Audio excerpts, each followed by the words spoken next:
여러분 안녕하십니까? 누리 PD 김준입니다. 자, 지금 이 화면에 이제 저 사진을 보면요. 저들은 이제 윤석열 대통령 퇴진을 요구합니다. 사실상 탄핵을 이제 이렇게 부르짖는 건데요. 정말 보기 애처롭습니다. 애처로워요. 그러면서 꼭 언급하는 게 바로 김건희 여사에 대한 저 수사 촉구입니다. 사건 번호 133호 김건희 수사 언제 합니까? 저들의 주장은요. 김건희 관련해 가지고 특히 도이치모터스 관련해서 주가 조작범인데 왜 수사를 하지 않고 미적거리느냐, 봐주느냐, 검찰 공화국이냐, 뭐 이런 식으로 이제 몰아갑니다. 일견 듣기에 그럴듯해 보일 수도 있습니다. 주가 조작이라는 게 워낙 이게 파괴력이 큰 이슈 아닙니까? 주가 조작하면 웬만한 다른 조작보다도 더 이렇게 느낌이 크게 와닿습니다. 엄청난 어떤 범죄자처럼 이제 보이게 하는 그런 효과가 있는데요. 자, 이들이 이런 식으로 매일 하고 있습니다. 벌써 한두 분이 아니에요. 한두 분이 아니에요. 자, 이재명 대표 구속영장 전면 거부, 윤석열 타도, 범국민 단식 농성단 기자회견. 여기 보면 그 서울의 소리 그 노인네도 한 명 앞에 서 있네요. 자, 이들은 이 보면 말이죠. 기본적으로 그 성향이 다 드러나 있는 인사들이고 고밥의 고나물입니다. 딱 그 고들이 다시 모인 거고요. 근데 사진을 보면 이 꽤 많은 사람처럼 보이죠. 저 뒤가 안 보이니까요. 끝이 안 보이니까. 그런데 이게 다 착시 현상입니다. 좌파 집회는 이런 식으로 사람들을 이렇게 많게 보이게 하는 그런 어떤 보이지 않는 손이 있습니다. 항상 그래요. 우파 집회는 가급적이면 사람이 이렇게 좀 적게 보이게 하기 위한 그런 의도로 이렇게 찍은 사진이 또 많고요. 여기 지금 몇 명처럼 보여요? 몇천 명처럼 보입니까? 그렇지 않고요. 요 몇백 명 수준입니다. 몇백 명. 이 끝은 사실 저 끝에 끝입니다. 이 무한히 이어지는 그런 사진이 아닌데요. 그러나 어쨌거나 이 사진만 봐서는 꽤 많아 보이게 하는 그런 효과가 있겠다. 이런 생각이 들죠. 좌파, 우파에 대한 우리 언론의 태도는 중립적이지 않습니다. 기울어진 운동장이다. 이렇게 말할 수가 있고요. 이런 사진 하나하나에서도 편파와 차별이 엄청나게 자행되고 있다. 이렇게 말씀드릴 수가 있죠. 그리고 이들이 말하는요, 단식 농성단이라고 했죠. 단식 농성단. 근데 좌파의 단식과 우파의 단식은 다릅니다. 좌파 단식할 때 보면 사람들이 얼굴이 좋아요. 보면 얼굴에 그 생기가 올라옵니다. 그야말로 수염이 좀 덥수룩해서 그렇지 다른 모든 것은 정상적으로 기능한다 이렇게 볼 수가 있어요. 근데 우파 단식은 자주 하지는 않지만 했다 하면 사흘부터 이상해져요. 사흘째부터. 그래서 한 일주일 가까이 가면 벌써 사경을 헤맵니다. 그게 단식이에요. 원래 그게. 금식하고 단식은 또 다릅니다. 뭐 소금 먹어가면서 물 마시가면서 하는 그게 이제 금식이잖아요.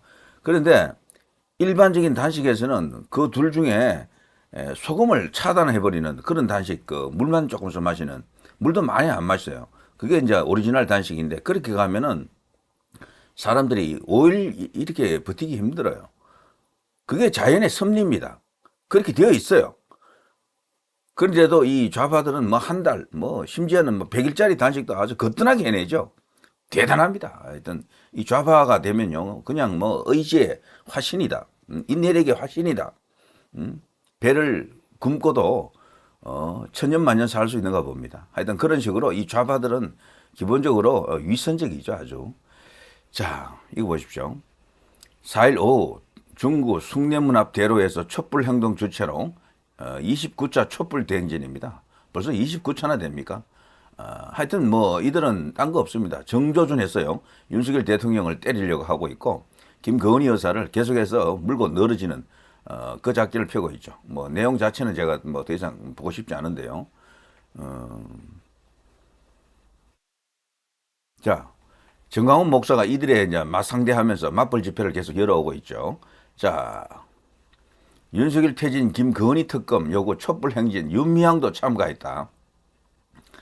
김건희 특검.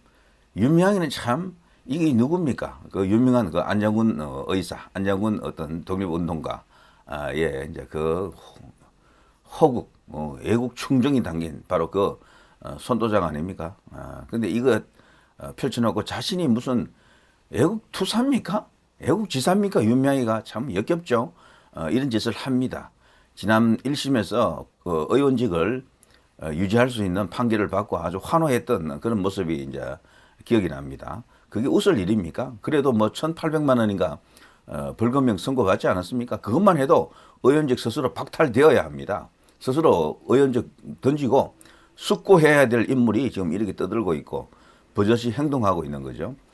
우리 법조 카르텔 법원에 그 좌경화가 없었더라면 이 윤미향은 벌써 지금 감옥 가 있었다고 보는 겁니다. 김명수가 이제 임기가 얼마 안 남았습니다.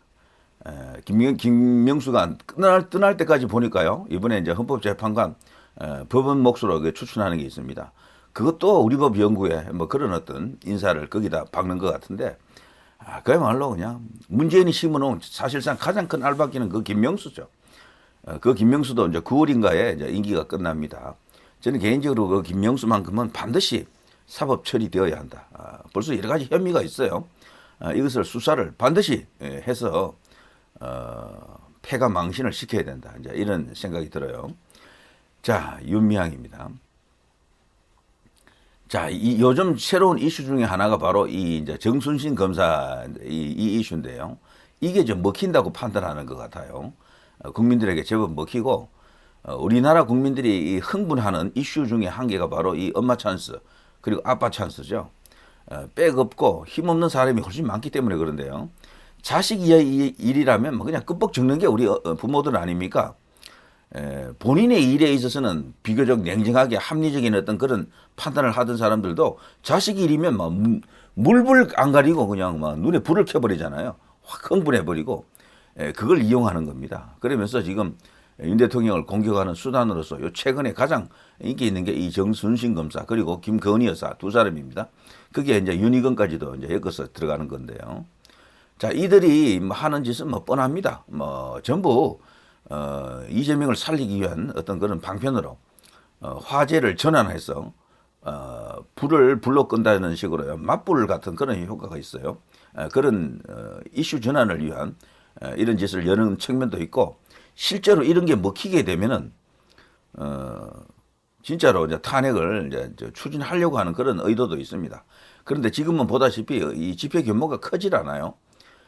여기 보면은 모인 사람들 하나하나가 나이가 제법 많은 사람들이 대부분입니다. 나이가 제법 많은 사람들이 여기 보더라도요. 젊은 사람들은 거의 보이지 않잖아요. 대부분 나이가 좀 많이 있어요. 개딸들이라고 할 수 있는데 도저히 개딸로 봐주기는 힘든 겁니다. 개아범, 개아줌마, 뭐 개할매, 개할배들이 여기 잔뜩 모여 있다. 이렇게 이제 보면 되겠습니다. 이걸 보면요. 이들이 내세우는 이런 주장이 힘을 좀 덜 받고 있다는 게 이 집회 규모가 생각외로 너무 작은 거예요. 이런 걸로는 저들이 소기의 성과를 거두기 어렵다. 저는 그렇게 봅니다. 이재명 구하기도 쉽지 않을 거예요. 이걸 갖고는 이슈 전환을 이렇게 이루기 어렵고 상당한 수준의 그 세로 만들어 나가기가 어렵습니다.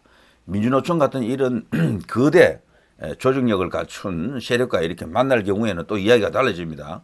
그거는 우리가 항상 예상하고 있어야 되고 경계하고 있어야 됩니다. 이 좌파 집회는 좌우지간 민노총 그 산하에 있는 뭐 수없이 많은 어떤 단체들 있잖아요.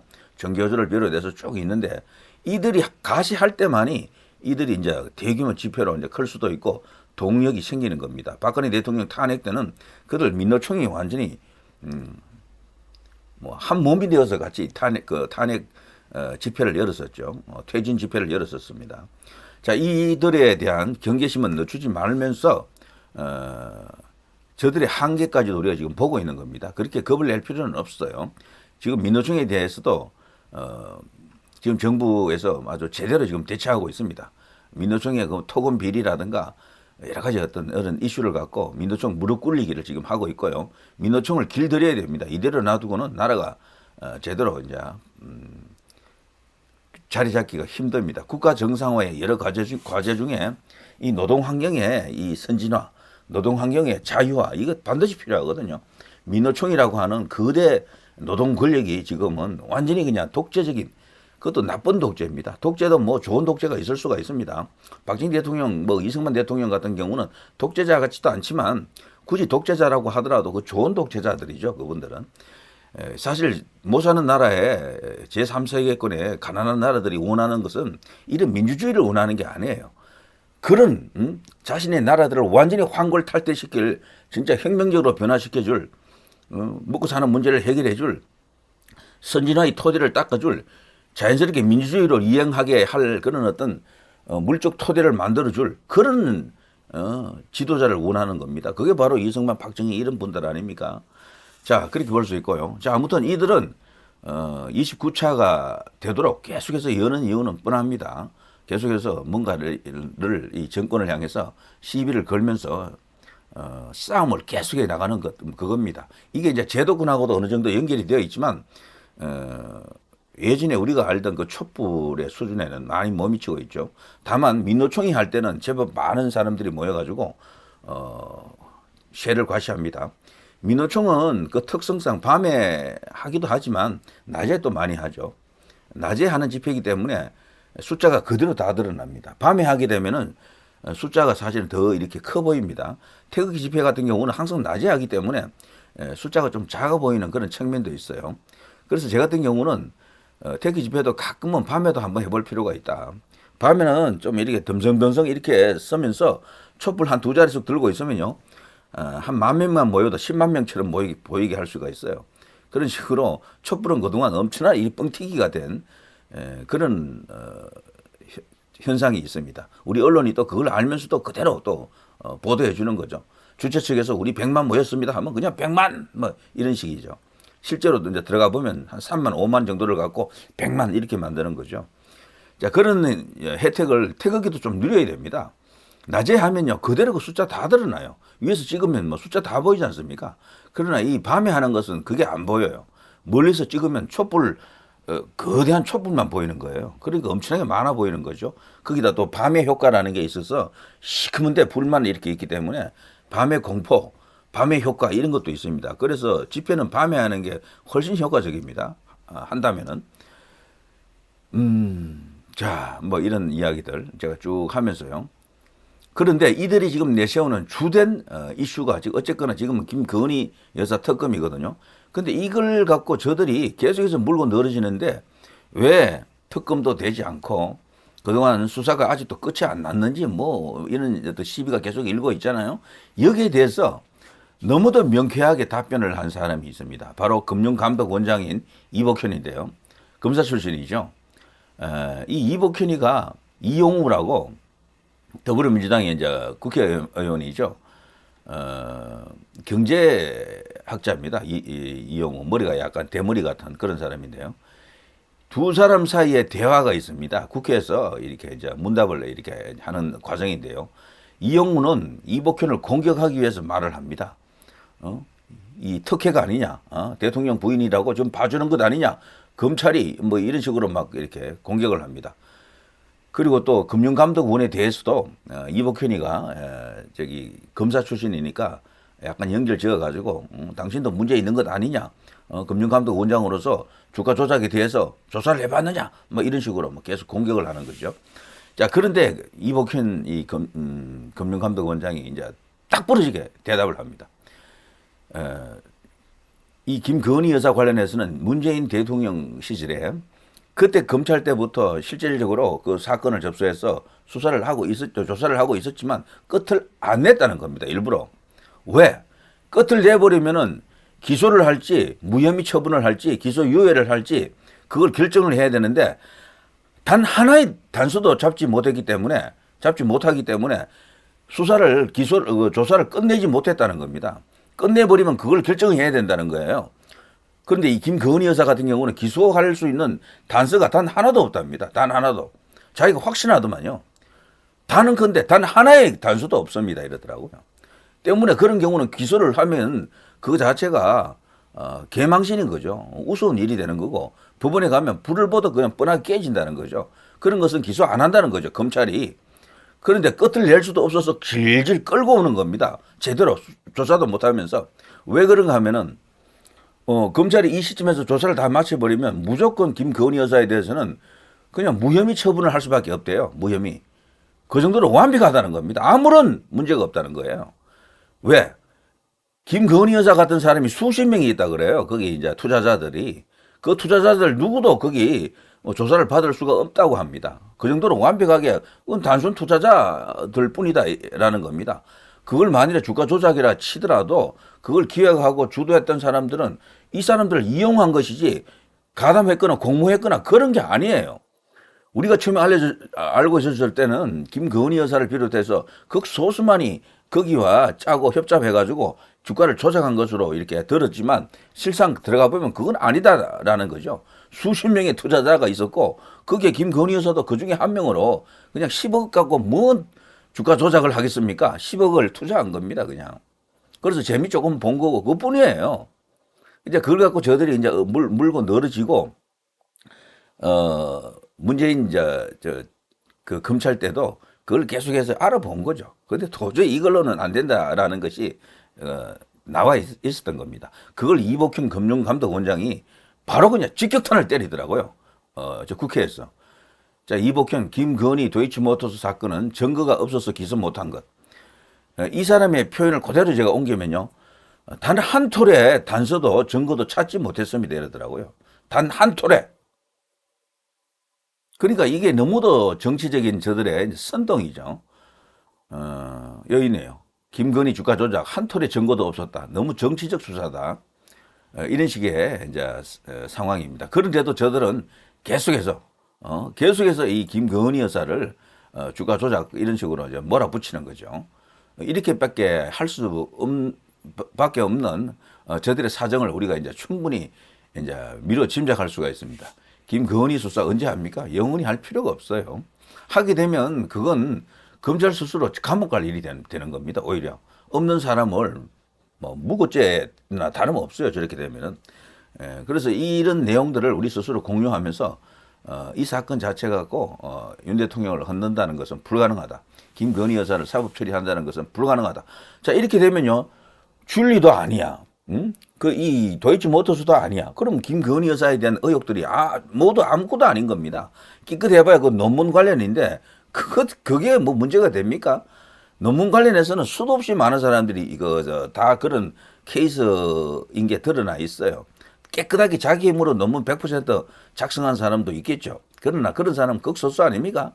그래서 김건희 여사 같은 경우는 진짜 완벽하게 퍼펙트하게 아무 문제도 없다. 이렇게 이제 우리가 말할 수가 있습니다. 어디 가서도 자신 있게 이것은 완전 좌파들이 조작, 선동, 날조한 것이다. 이렇게 이제 말할 수 있어야 되겠습니다. 자, 이 정도입니다. 누리 PD 김준이었습니다. 여러분 대단히 감사합니다.